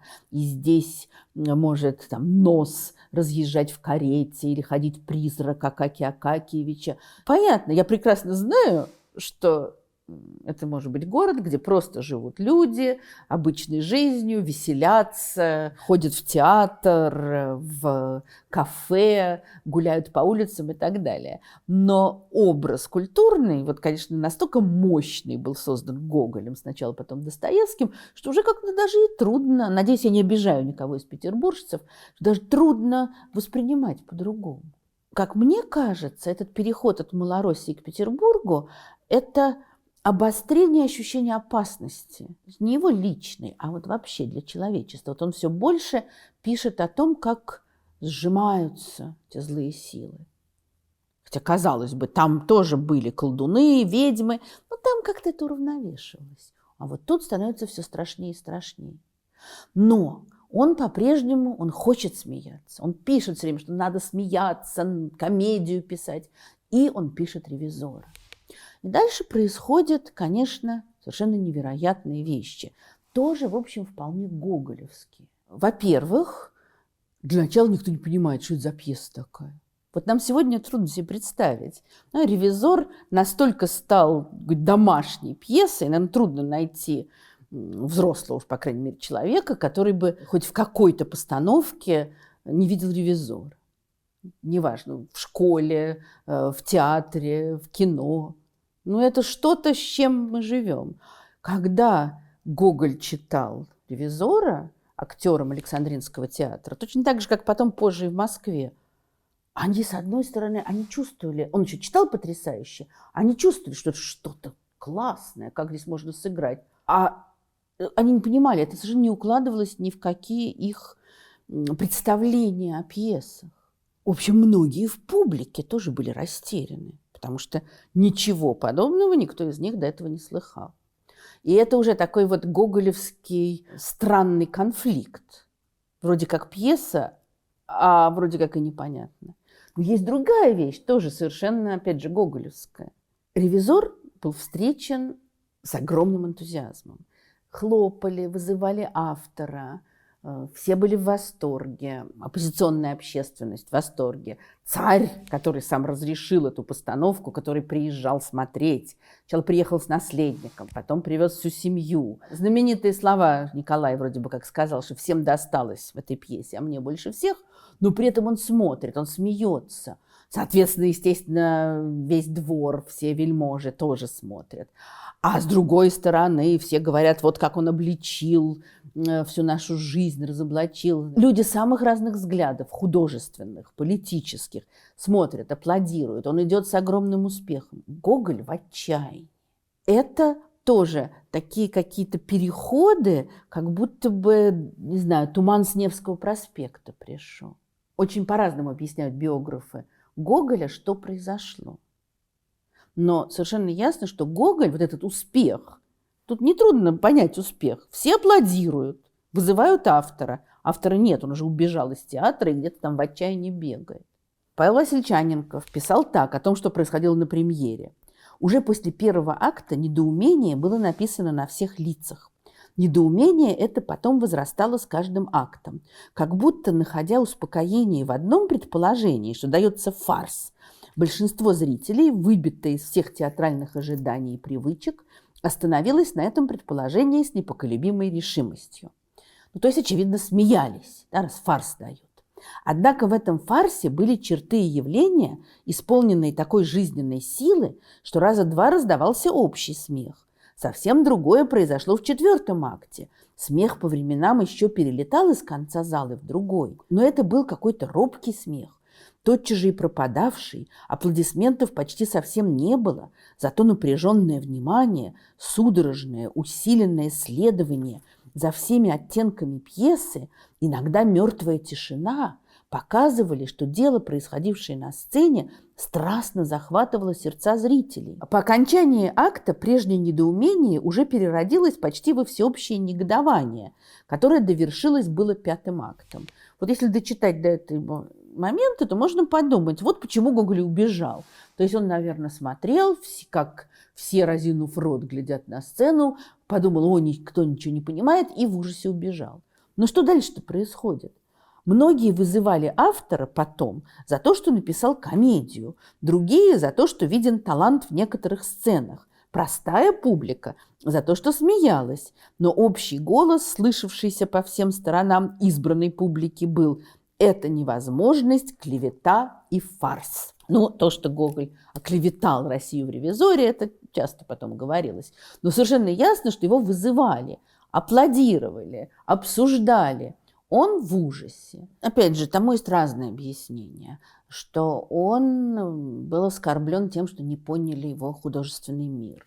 Есть очень интересная версия, хотя далеко не все с ней согласны, мне она кажется очень интересной, о том, что Гоголь ожидал не просто аплодисментов, что Гоголь, когда писал «Ревизора», ожидал какого-то духовного переворота во всех его зрителях. Это звучит, наверное, очень выспренно и странно даже, да, ты пьесу пишешь. Но если вспомним, как Гоголь с гимназии еще ждал чего-то великого для себя, и как дальше с каждым годом все больше и больше будет его желание преобразовать Россию, спасти души жителей российских, то такой подход к «Ревизору» вполне кажется тогда естественным для Гоголя. Может быть, это и так. Тогда интересная очень вещь, потому что уже позже в Италии Гоголь близко сойдется с великим художником Александром Ивановым, который будет много лет писать свою великую картину «Явление Христа народа», на которой, кстати, и Гоголь изображен там, одним из персонажей, стоящих спиной к Христу. Но Александр Иванов много лет провел в Италии, написал огромное количество подготовительных этюдов, лиц разных людей, пейзажей, портретов. Когда вот он искал материал для своей картины, наконец создал эту огромную картину, но и уже намного позже, через несколько десятилетий, он привозит ее из Италии в Россию, что было тоже особым совершенно путешествием и технической задачей. Она встречена с восторгом, все смотрят, все обсуждают. А для Иванова это тоже, в какой-то мере крах, потому что он тоже ждал, что его картина произведет переворот в душах. Может быть, вот эта вот линия тянется от «Ревизора» к «Явлению Христа», от Гоголя к Иванову. И это очень характерная такая российская вещь. Желание творца быть не просто творцом, чтобы его оценивали не только за то, как он слова выстраивает во фразы, а чтобы глаголом жег сердца людей. Может быть, это и так. «Ревизор», который многие действительно восприняли как обличение российской действительности, для Гоголя такой подход, очевидно, был слишком узок и слишком мал. Потом он будет говорить, что «Ревизор» – это разные проявления его души, что это разные страсти, воплощенные в разных людях. Тоже как-то немножечко странновато. Но мне очень нравится подход Набокова, для которого, конечно, любые реалистические толкования, что «Ревизора», что «Мертвых душ», совершенно неприемлемы. И он пишет: «Потусторонний мир, который словно прорывается сквозь фон пьесы, и есть подлинное царство Гоголя. И поразительно, что все эти сестры, мужья и дети, дальше он начинает перечислять то, что называется сегодня внесценическими персонажами. То есть те, кто упоминаются в пьесе, но не появляются. Чудаковатые учителя, отупевшие с перепоя конторщики и полицейские, помещики, 50 лет ведущие тяжбу о переносе изгороди, романтические офицеры, которые жульничают в карты, чувствительно вздыхают о провинциальных балах и принимают привидения за главнокомандующего. Эти переписчики и несуществующие курьеры, все эти создания, чье мельтешение создает самую плоть пьесы, не только не мешают тому, что театральные постановщики зовут действием, но явно придают пьесе чрезвычайную сценичность. И это очень интересное наблюдение. Действительно, «Ревизор» очень сценичен. Какая невероятная история постановок «Ревизора» в России, и не только в России. Его ставить одно удовольствие, какие там роли, какие там возможности. А при этом, действительно, вот кроме тех персонажей, которые на сцене, ощущение, что толпятся просто вокруг еще толпы разных этих обитателей этого города и Петербурга в рассказах Хлестакова. И о них все время тоже говорят, а они не появляются. Это много где есть у Гоголя. Сразу я вспоминаю фантастический, потрясающий спектакль «Женитьба» в постановке Анатолия Васильевича Эфроса на Малой Бронной, который, просто зрители катались от смеха и надрывали животики, а в конце выходили со слезами на глазах. И вот это был абсолютно гоголевский такой переход от смеха к слезам. И там была такая знаменитая сцена, когда Агафья Тихоновна говорит о том, что дети пойдут. И вдруг выбегало много-много маленьких деток, и так вокруг становилось. Вот как будто они обретали вдруг реальность. Потом очень смешно разные театральные люди говорили, что стали всюду Эфросу подражать, и уже в любом спектакле, в других театрах, вот говорят о бабушке, выходит бабушка, говорят там, о соседе, появляется сосед. Ну, это уже такое опошление приема. А здесь это было, конечно, замечательно, вот это такое овеществление этих внесценических персонажей. Удивительное. Но если вернуться к «Ревизору», то, во всяком случае, Гоголь не понимает, что происходит. И то, что он уезжает вскоре после этого за границу, очень многие объясняют именно тем, что он не мог пережить то, что произошло. Ему надо было отдышаться, ему надо было бежать, а это он любил, когда как только неудача, бежать. И бежать как можно дальше. Значит, соответственно, бежать за границу. Ну, как сам Гоголь писал, что мне нужно было это удаление от России за тем, чтобы пребывать живее мыслью в России. И вот дальше тоже начинается продолжается, вернее, такая тема вот этих вот путешествий, разъездов, метаний Гоголя, когда он еще в гимназии мечтал, представлял себе, даже не мечтал, а вот представлял себе, что обязательно у него будет какое-то длинное мучительное путешествие. И несколько раз в своей жизни он уезжал, вот как он уехал после провала с Гансом Кюхельгартеном, теперь он уехал после «Ревизора», которого он тоже, как ни странно, воспринимает чем-то вроде провала. Он будет уезжать, путешествовать по Европе, бывать в разных странах, в некоторых из которых ему ужасно не нравилось. Потом он открывает для себя Италию, куда он будет несколько раз возвращаться, где будет долго жить, и которая будет невероятно близка ему, и он будет в восторге, и говорит, что он здесь родился. А все, что было раньше, Петербург, снега – это сон. Это синее небо у него вызывает какие-то ассоциации с его детством, с Малороссией. А может быть, просто ему там тепло, хорошо, весело, и он там может работать. Но, наверное, здесь тоже такая очень важная с исторической, с историко-культурной точки зрения вещь. Над Гоголем многие иронизировали, что вот, мол, да, уехал, сидел в Риме и размышлял о России. И потом многим еще философам, политикам, мыслителям, добровольно или вынужденно оказавшимся за границей, говорили: да, ну ты там сидишь, легко тебе тосковать по России или рассуждать о России, а ты вон вернись в родные снега и там поговори. Понятно, что это бывало в разных обстоятельствах. Гоголя никто не заставлял, никто не выгонял, никто не выдавливал из страны. Но у него было какое-то собственное вот это вот желание отойти, отодвинуться. При этом повсюду, где бы он ни был, в Париже, в Марселе, в Риме, в Германии, в Швейцарии, у него довольно большой круг русских людей, потому что вот таких, ну не скажу, что обязательно богатых, как раз, может быть, и не очень богатых, но людей, которые могли себе позволить путешествовать по Европе и жить там годами, было довольно много. Ну, по крайней мере, вот в этом узком образованном слое. Ощущение такое, конечно, он уехал, но все увез с собой. Его школьный друг Данилевский вспоминал, что из Парижа мы с Гоголем сделали совершенный Петербург. Итальянский бульвар называли Невским проспектом, Тюильри летним садом, Пале-Рояль гостиным двором. То есть вот они ходят по Парижу и его как бы населяют привычными им названиями. И, соответственно, можно себе представить, что и людьми, и образами. Что характерно вообще для иммигрантов вещь, как бы переносить свои прежние представления.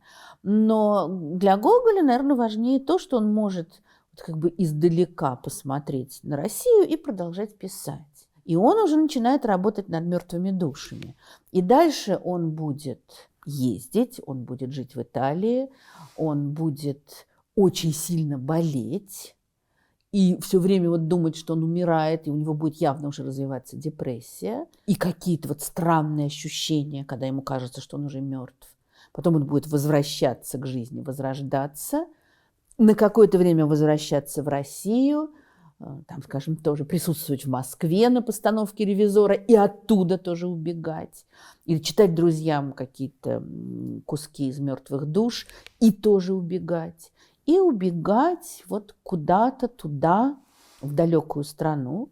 И опять, если мы вспоминаем о неких вечных структурах, проявляющихся в фольклоре, в древних религиях, в языческом мышлении, а эти структуры явно присутствуют у Гоголя, то вот отъезд героя в далекую страну – это смерть.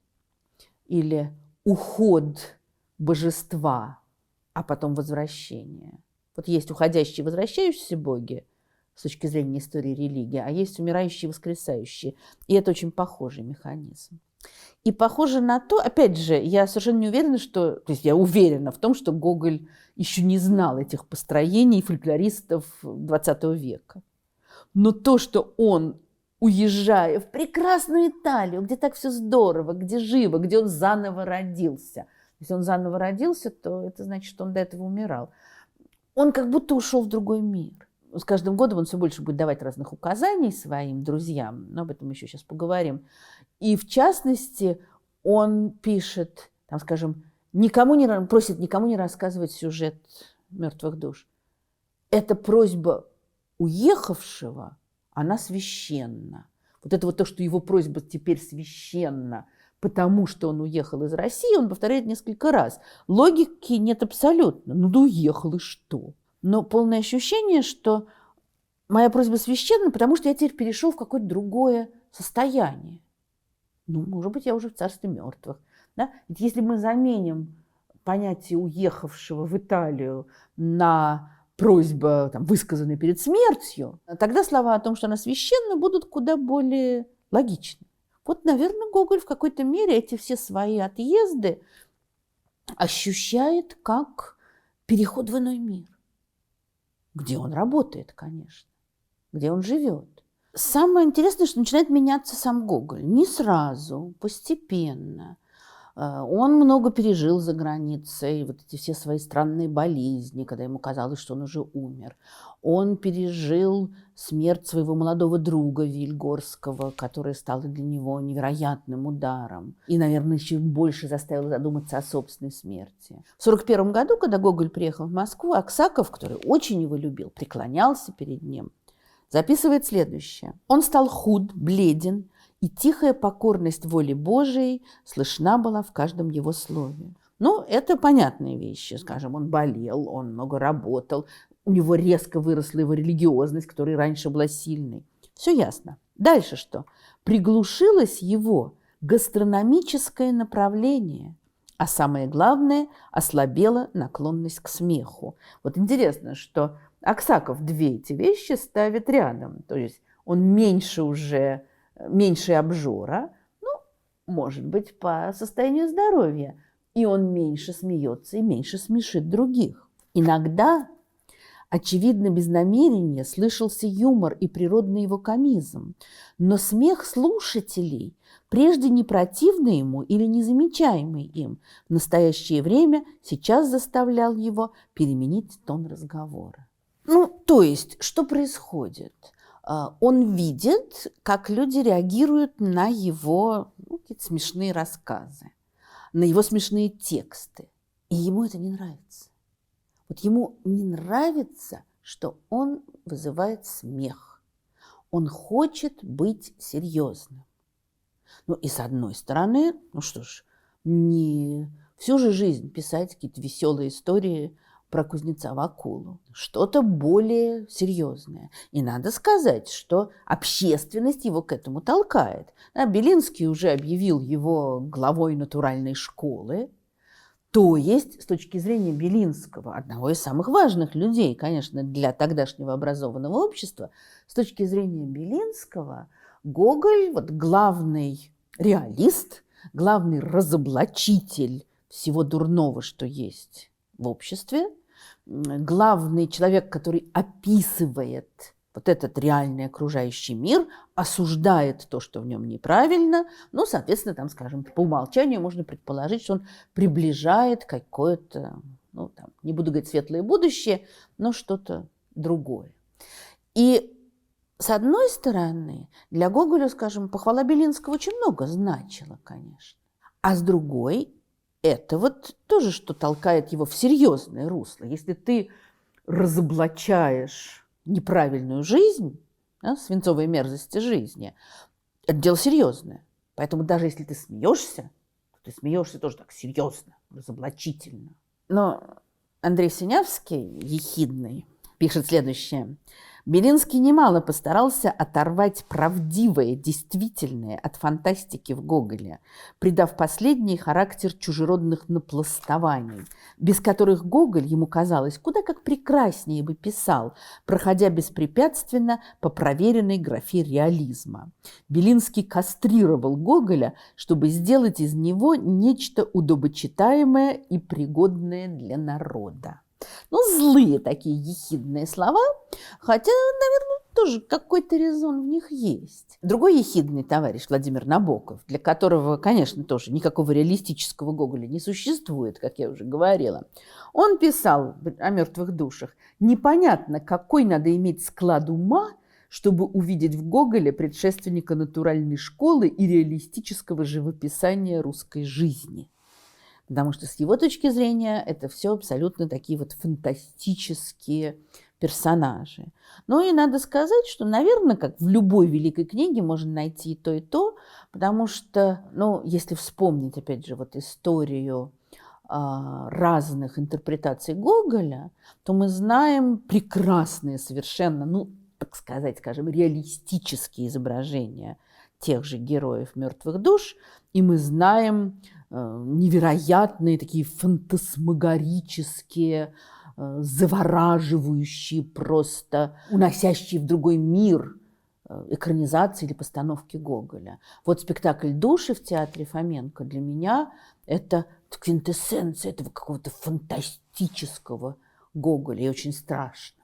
Хотя я понимаю, что можно посмотреть на него совершенно по-другому. Но если вернуться к эволюции Гоголя, Белинский и все вот поклонники натуральной школы, конечно, подталкивают его в сторону серьезности. Но та серьезность, к которой идет Гоголь, она другая.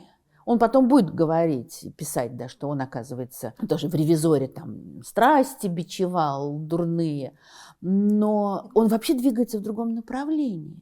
Потому что он не хочет двигаться от фантастических сказок к реалистической литературе. А он, попросту говоря, постепенно начинает двигаться от литературы к проповеди. И сначала эта проповедь, ну, мы можем сказать, что, наверное, да, лирические отступления в «Мертвых душах» – это уже в какой-то мере проповедь. Но все-таки это великая литература, что тут говорить. А в самой жизни Гоголя вот это вот желание проповедовать и поучать, оно становится все сильнее. Он беспрерывно пишет какие-то наставления своим друзьям. Из лучших чувств, конечно. Он все время обучает там эту несчастную Смирнову Рассет, которую он воспитывает и просвещает. Как бы предполагалось, что он в нее влюблен, хотя далеко не все с этим согласны. Но то, что он ее пытается, ну, как бы наставить на путь истины, это безусловно. И он читает ей каждый день псалмы и труды отцов церкви, еще что-то еще. Или там Илиаду.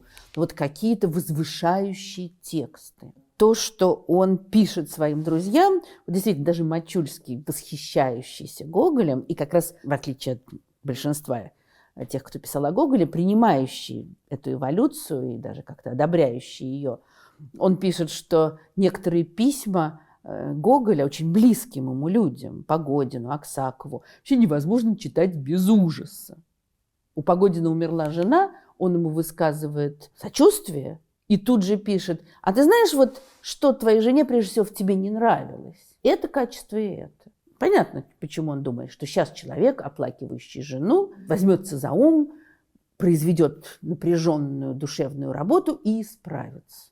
Но вообще он пишет своему другу, лишившемуся близкого человека, о том, как этот близкий человек его ругал. Это такая дикая совершенно вещь. Аксаковы оплакивают умершего сына, он их бранит за то, что они слишком сильно его оплакивают, потому что надо вот все мысли к Богу уносить. Аксакову, который старше его и читал, может быть, больше его, он очень рекомендует каждый день читать Фому Кимпийского, причем выделить специально час на это время. И лучше, чтобы это было после того, как он попьет чай или кофе, то есть не будет отвлекаться мыслями о еде. И вот если у него будет такой час в расписании, то это будет очень способствовать его духовному развитию. Аксаков был очень возмущен и оскорблен, что его как мальчишку поучают, еще расписание ему составляют, значит, час точный, когда он должен читать. Вообще-то он читал уже Фому Кимпийского. Но совершенно ясно, что Гоголь действительно это делал, потому что у него было ощущение, что он видит какие-то вещи, которые не видят его друзья. И ему надо их спасти, ему надо помочь им. Мачульский, восхищающийся Гоголем, при этом пишет, что вот такое поведение с точки зрения христианских аскетов называется впадением в прелесть. То есть он считает себя святым. Ну, он, наоборот, как раз говорит все время, какой он страшный грешник, но при этом поучает всех, как будто за ним стоит высший авторитет. И понятно, что это за авторитет. Это Господь Бог. Если раньше он говорил о том, что Пушкин, скажем, давал ему сюжеты его произведений, он это говорил о «Ревизоре», он это говорил о «Мертвых душах». Иногда это историки оспаривают, но, во всяком случае, Гоголю нравилось так считать. А теперь уже оказывается, что Бог диктует ему. И тогда, соответственно, он превращается в пророка. Особенность пророка в том, что он, во-первых, не считается ни собственными страданиями, ни со страданиями других людей, и все говорит, всю горькую правду говорит ради того, чтобы преобразить людей. И все это кончается, можно сказать, скандалом, а можно сказать, трагедией, и, наверное, и то будет верно, но все-таки трагедия вернее, связанная с публикацией выбранных мест из переписки с друзьями. Гоголь постепенно все меньше хочет писать художественные произведения, и он пишет статьи, ну, наверное, сегодня мы бы назвали это эссе, рассуждая о России, о ее особом пути, о величии православия. То есть он, с одной стороны, рассуждает, в общем, о тех идеях, которые были близки его славянофильскому кругу, где очень много говорилось и писалось об особом пути России, о там, душевном развитии России, в отличие от рационального Запада. Ну и, собственно говоря, вполне понятно и привычно. Но, во-первых, Гоголь со своей страстностью довел все не просто до логического конца, а в какой-то мере до абсурда. И написал такие тексты, которые возмущали не только Белинского. Почему это возмущало Белинского, понятно. Потому что Гоголь воспевает не только религию, но и церковь как институт, и самодержавную власть как институт, и все государственные должности, вплоть до самых маленьких, как институт, и крепостное право, как некую патриархальную скрепу, как сегодня бы сказали.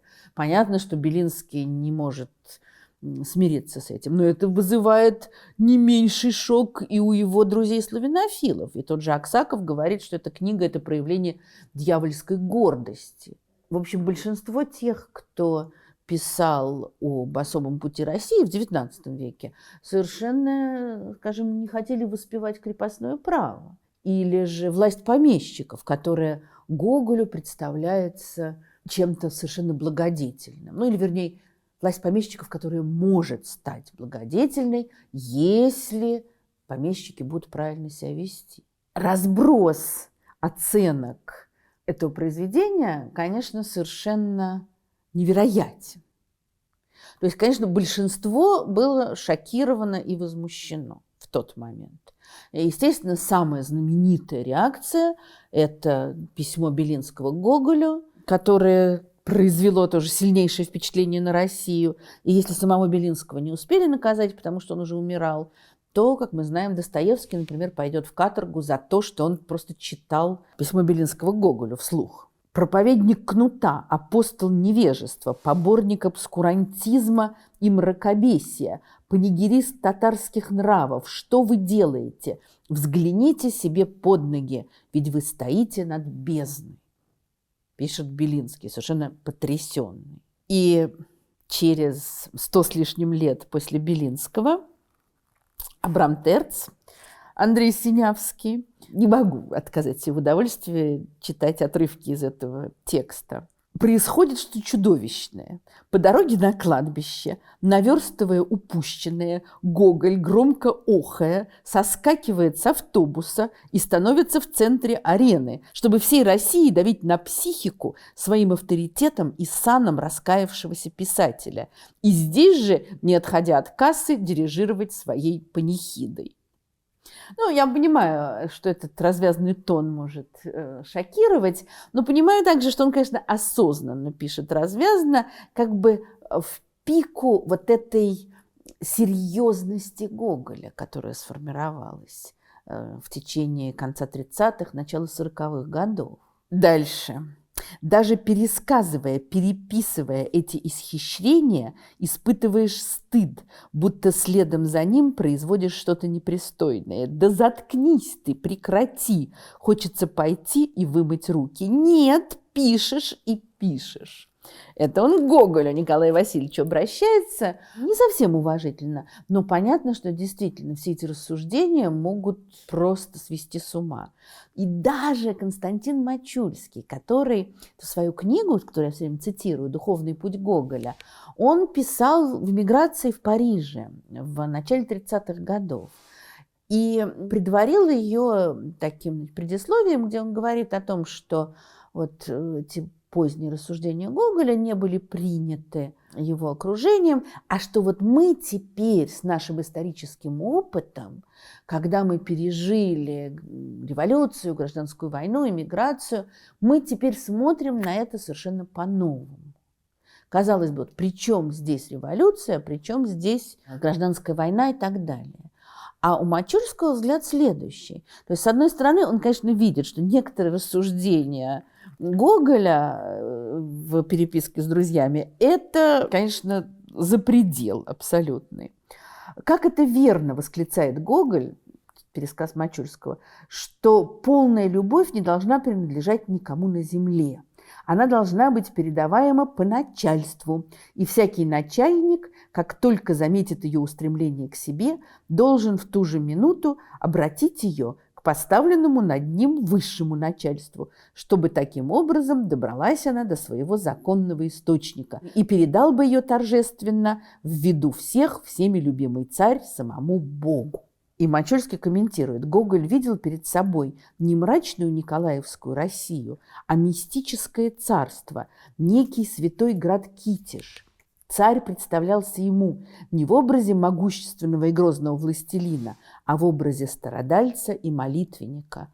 Он воплощение небесной любви, образ страдающего Христа, гоголевский монарх, день и ночь скорбящий, рыдающий и молящийся, более похож на средневекового короля Людовика Святого, чем на русского самодержца Николая I. Но в то же время, вот с точки зрения Мачульского, Гоголь призывает людей обратиться к вере, к церкви. И несмотря на все эти странные наивные взбрыки и рассуждения о помещиках, о губернаторах, о царе, который должен всеобщую любовь перенести к Богу, что вот он предлагал некое перерождение. Он считает, что в споре Белинского и Гоголя общественность, конечно, в основном оказалась на стороне Белинского, всеобщее неприятие этих новых идей, отторжение. Ну, очевидно, вот сидя в Париже в 1933 году, он выстраивает линию о том, что тогдашний отказ от церкви, от признания божественности царской власти, что дальше он нарастал, ну и привел к катастрофе 1917 года и ко всему последующему.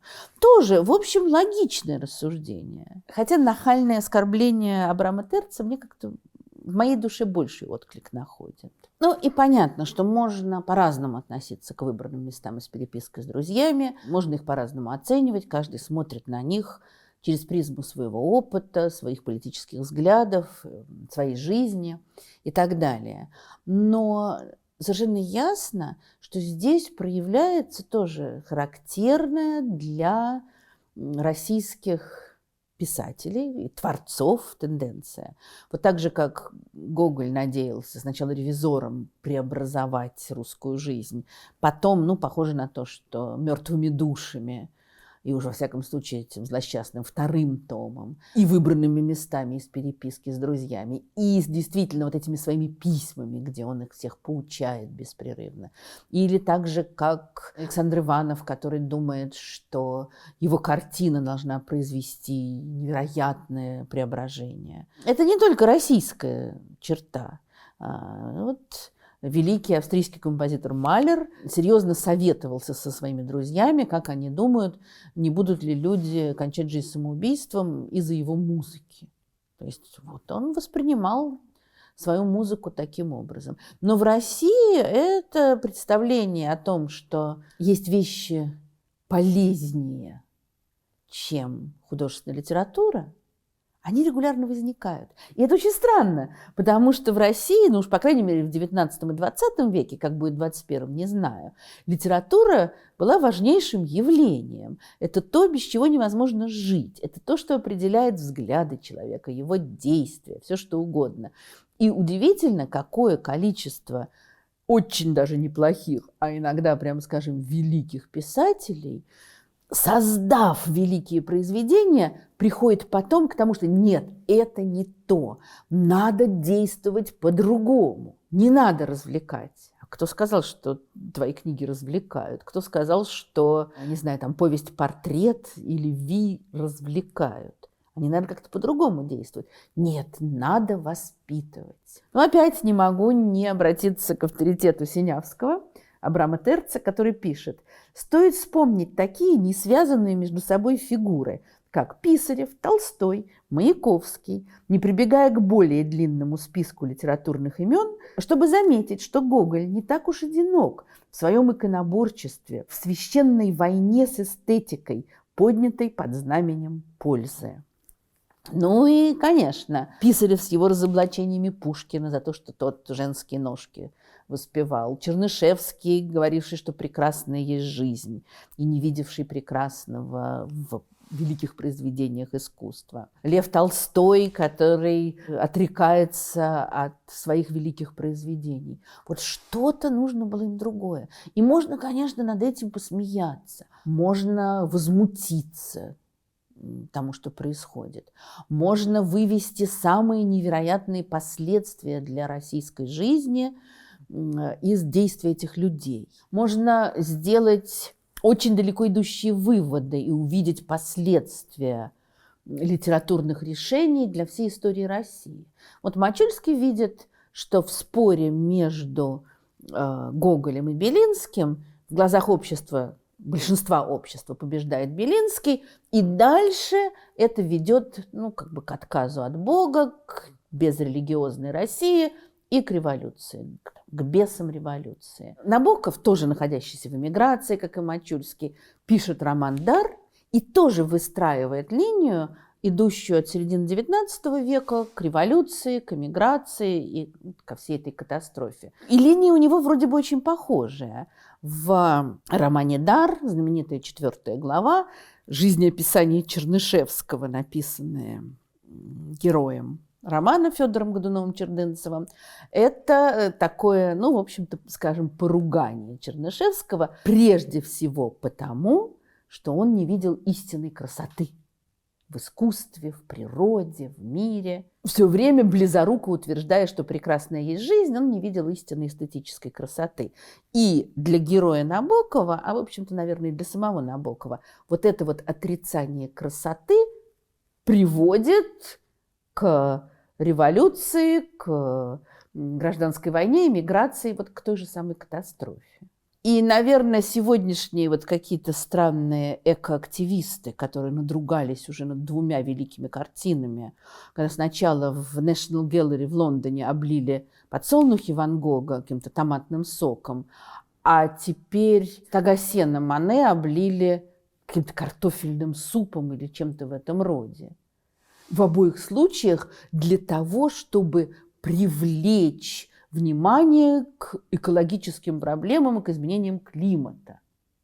Причем здесь шедевры Мане и Ван Гога и изменение климата, потому что нечего, пялиться на эти картины, надо с климатическими изменениями бороться. Меня очень волнуют климатические изменения, но меня волнует судьба этих 2 очень любимых мной картин тоже, а также многих других, которые еще тоже могут стать жертвами. И вот я думаю, а как бы на это отреагировал Гоголь? То есть, наверное, поругание красоты, поругание картины было бы для него ужасным. Но сама идея, сама эта идея, что художественное творчество – это что-то греховное, это что-то отвлекающее нас, для Гоголя от молитвы и от Бога. А для Белинского, Писарева, Чернышевского, которые, конечно, возмущаются выбранными местами, красота творчества отвлекает от революции или от заботы о судьбах народа. А вот для этих товарищей красота отвлекает от борьбы за экологию. В общем, совершенно разные, но вдруг неожиданно очень похожие между собой вещи. Но Гоголь за это, конечно, заплатил в какой-то мере своей жизнью. Это еще один для него удар, куда более, наверное, сильный, чем с «Ревизором», когда выясняется, что вот эта выстраданная им книга не просто никому не нужна, а что она вызывает насмешки, что она вызывает возмущение самых разных людей, священников, военных, литераторов. И он пишет, что да, наверное, проповедь – это не мое, да, надо бы заниматься художественной литературой. И тут же снова говорит, что мне надо отречься от литературы. И вы понимаете, как мне тяжело это сделать. Я живу только литературой. В авторской исповеди он пишет: «Мне, верно, потяжелее, чем кому-нибудь другому, отказаться от писательства, когда это составляет единственный предмет всех моих помышлений. Но, повторяю вновь, как честный человек, я должен положить перо, даже и тогда, если бы чувствовал позыв к нему». Только представьте на минуту, что должен чувствовать писатель масштаба Гоголя, который сам себя оттаскивает от литературы. Это должна быть страшная, невероятная трагедия. Гоголь удивительным образом, вот как он когда-то в гимназии думал, что сейчас он отправится в далекое путешествие, и это путешествие поможет его великим свершениям. И вот теперь уже больной, сидя там у себя в Италии, в очередной раз съездив в Москву, вернувшийся оттуда опять разочарованный, несчастный, он готовится к поездке в Святую Землю. Он готовится долго, он получает благословение для этого. Потом он это долго оттягивает поездку. Вроде бы надо сначала завершить мертвые души. Они никак не завершаются у него. Он готовится. И когда, наконец, он едет в Святую Землю, то он пишет поразительные вещи, что вот сейчас я съезжу в Палестину, а потом я вернусь в Россию, и тут-то и начнется мое великое поприще. То есть это человек, который уже написал большое количество великих произведений, и который теперь, оказывается, только собирается что-то великое совершить. Но вот это новое великое, оно никак не совершается. Потому что он наступил на горло собственной песни. Потому что он перестал смеяться и перестал с удовольствием есть вкусную еду. Потому что ему галушки больше не летят в рот, как Пацюку. Я знаю, что Пацюк – это нечистая сила. Но вот Гоголь, он какой-то мере тоже был колдун. И все вдруг это прекратилось. Синявский рассуждает: в «Ревизоре» мы смеемся и любим. Нет, не точно. В «Ревизоре» мы смеемся и поэтому любим. В «Мертвых душах» по ходу первого тома мы все меньше и меньше смеемся и никого уже не любим.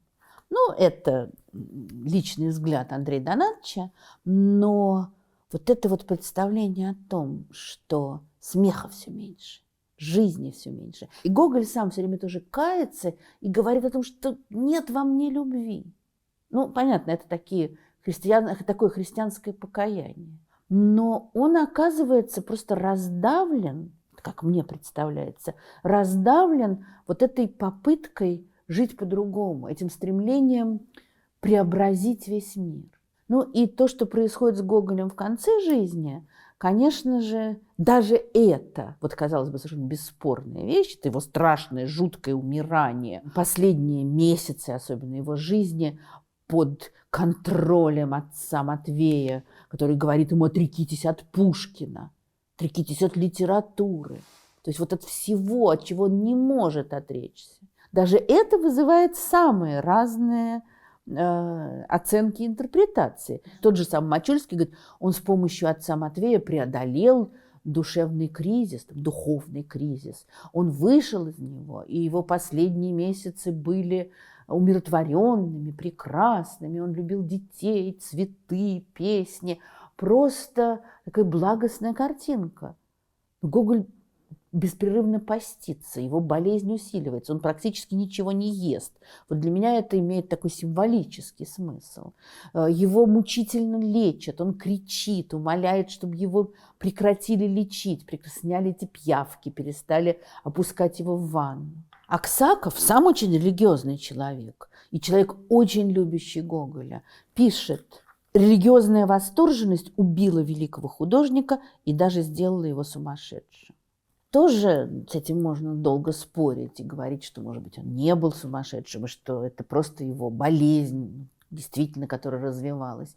Но то, что Гоголь, оказывается, раздавлен необходимости принести пользу своей проповедью и тем, что он видит, как его проповедь не работает, мне кажется, что это сильно, во всяком случае, приблизило его кончину.